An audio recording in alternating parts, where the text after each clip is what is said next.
5-star copies all. Go ahead. Message to observer. Alpha 3 rounds. AT delay in effect. 3 guns. Bravo 2 rounds. 2 guns. Smoke on effect. Hey y'all, what's going on? I'm Andrew from the Options Millionaire community. Thanks for watching another video from the OM Educational Series. Today we're going to be talking about the second installment of the Volume Price Analysis series. It's a series that follows a book that we all hold near and dear to our hearts. It's something that we follow greatly, being volume price analysis traders. And that book is The Complete Guide to Volume Price Analysis by Anna Coling. Highly recommend you go out and take a look at that book. I am not affiliated with her in any way. However, I do very much respect her teachings and follow them as much as I can when I'm trading. It's proven to be very consistent, very profitable over the years that I've been trading, and it's only gotten better, especially in the ever-changing, ever-dynamic market that we've experienced in 2022. I'm also an affiliate of Bookmap. If you haven't already checked out Bookmap, highly encourage you to go out and check them out. Fantastic tool for monitoring liquidity in the market. If you want to learn a little bit more about them, click on the link down in the description of the video to see if it's something that you can use to help you trade a little bit better. So in the last video, we talked about the basics of VPA, volume price analysis, how volume correlates to price action and vice versa, and what it means for us when we're looking for an entry or an exit. Today, we're going to dig a little bit deeper, and we're going to start talking about two components of VPA that I think is all very important for us to understand, especially in a bear market. And that is accumulation and distribution. I know those sound like big old fancy words, but I'll break it down easy, and we'll kind of discuss exactly what they mean and what I should be looking for in terms of how to interpret that data and how to apply it to my system. Well, to understand what accumulation and distribution is, we first must understand that behind the veil of the market, behind the curtain that is your broker or trading software with all the fancy green and red candles on it, there are investors. There are institutional investors that are much, much larger than us retail. Retail only makes up a small fraction of the market, and the other large percentage is institutional investors, whales, big money, that its job is to counter the market with emotion in order to squeeze people out of positions to put money in their pockets. That's the way the market works. Their goal is to buy low and sell high. It sounds pretty easy, but they need to be able to implement systems which they can buy up shares or get rid of shares or sell shares without tipping their hand, without us catching on to their big system. And they do that through the process of accumulation and distribution. So starting out with accumulation, it is exactly what it sounds like, accumulation. Accumulating shares at a lower price so they can then offload or distribute those shares at a high price. Buy low, sell high. It's pretty much the same concept as retail. However, unlike retail, institutions are dealing with such high volume that if they decided to buy all of those shares at once, the retail traders, or any other traders for that matter, would be tipped off to their activity, and it would not provide them enough time to accumulate enough shares to make their efforts worthwhile. But first things first, before they could start accumulating those shares, they need to figure out a way to get those shares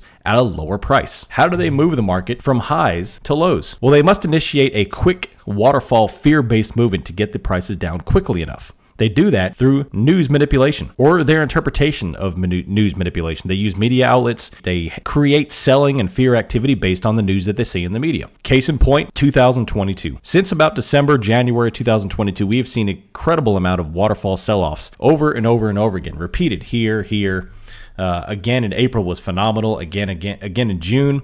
And then, of course, this one we've had this last 500-point move here in August and then early September. So the market takes advantage of these news to give this selling waterfall effect to bring the prices down. Now, once the move is down far enough or is at their target price, they begin to slowly buy up shares, which inherently calms the market. When you have institutions start to purchase and start to buy and accumulate shares, the market does kind of settle out. And it shows in the right here because those big orders start coming out. Those buy orders start coming in a little bit at a time. We start to see buying activity. We start to see bottom wicks on the daily chart like this. And then ultimately, we get what's called the selling climax, which we get these large top wick candles where we have buy-ups and then sell-offs as we come up and test supply, and the volume comes in, and finally we start to fizzle out. The sellers remove the market, and then over time, and this does take time because we're trying to trickle in millions and millions of dollars worth of orders. We're trying to trickle in over time, and this could take weeks, it could take days, it could take months. It depends on the scale because accumulation and distribution is executed across multiple different time frames. It could be on the day trade chart, the 3-minute and 15-minute. It could be on the daily charts for long-term investors.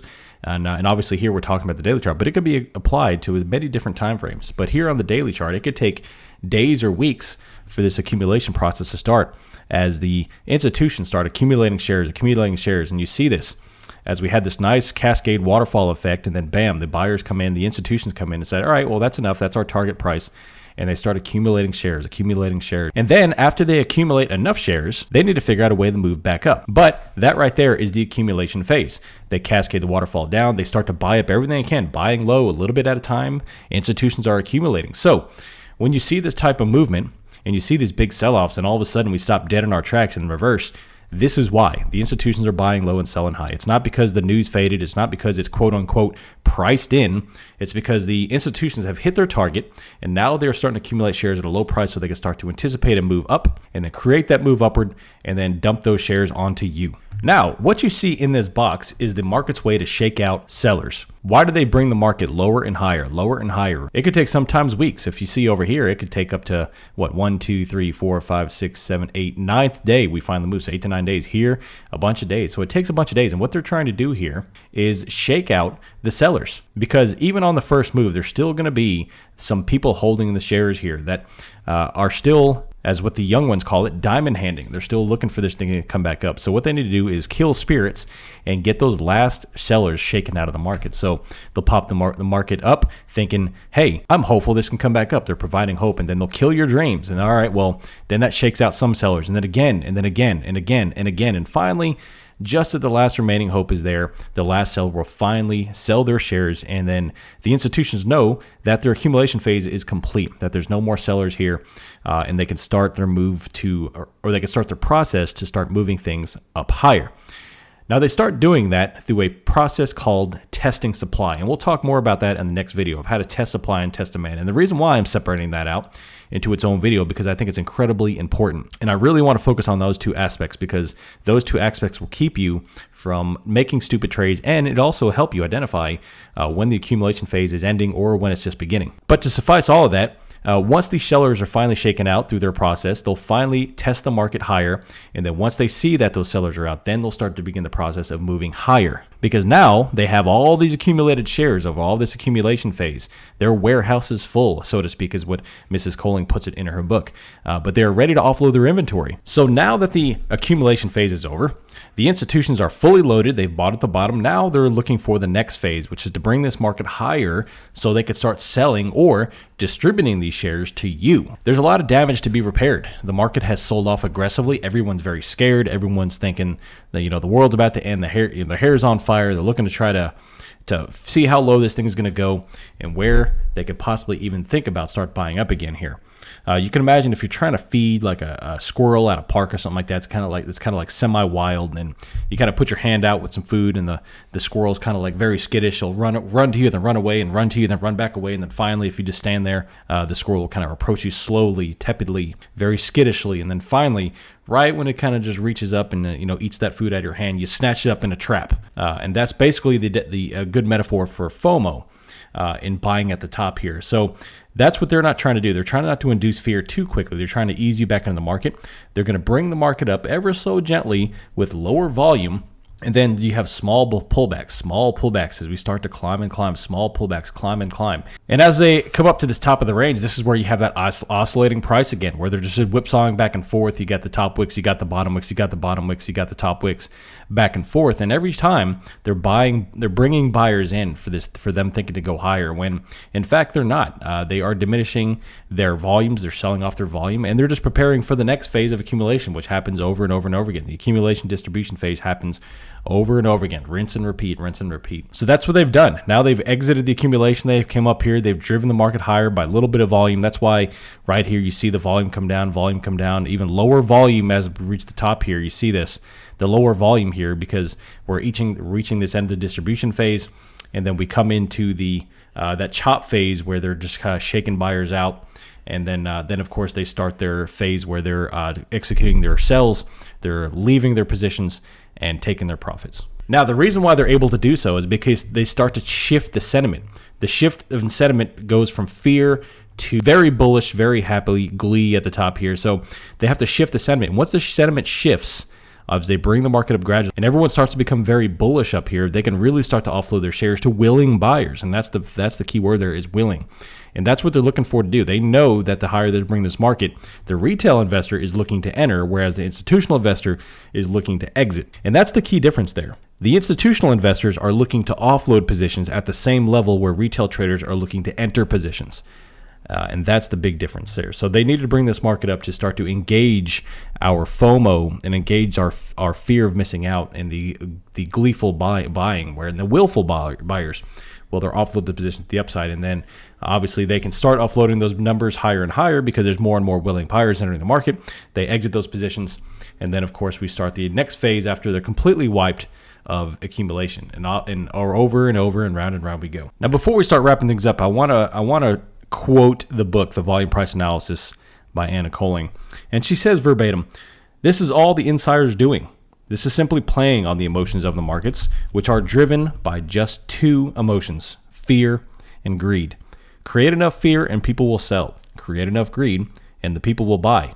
It's all very simple and logical, and to help them, the insiders have the ultimate weapon at their disposal, the media. The cycle of accumulation and distribution is then repeated endlessly across all time frames. Some can be major moves, others minor, but they happen every day in every market across all time frames." And that is, of course, out of Chapter 5 of the Complete Guide to Volume Price Analysis by Anna Coling. Fantastic book. Highly encourage you to read it. And this chapter is, for me, one of the more important chapters in the entire book because it starts to introduce you to the process of accumulation and distribution and why the big sellers, the institutions, the big buyers have to do things in such a phase to counter the emotions of the market. So that's a good introduction to accumulation and distribution. The next video, we're going to talk about how they test those levels of breaking out of accumulation and out of distribution, and through testing supply, and we'll be really refining the process on how the buying climax and the selling climax kind of ties into the testing of the supplies and demand zones. And because I think one, test supply and demand is a key aspect of volume price analysis in any trading aspect, and it will keep you from buying calls at the top or puts at the bottom and getting reversed, is identifying when supplies are being tested and when demands are being tested. So I'm going to save that entirely for another video because I think that's such an important topic. So I'm going to hang it up here. If you are new to the channel, hit that like button and subscribe if you like what you see. You get notifications for all future content as well as my Monday, Wednesday, Friday live trading streams that we do with some options trading on. Also, if you don't already know, I do have a podcast on Spotify, the Making Millionaires podcast, where we talk about all subjects related to investing, from real estate to options trading to stocks and everything in between. I appreciate y'all taking the time to watch this video. Until next time, I'm Andrew with the Options Millionaire Community, and I'm out. See ya.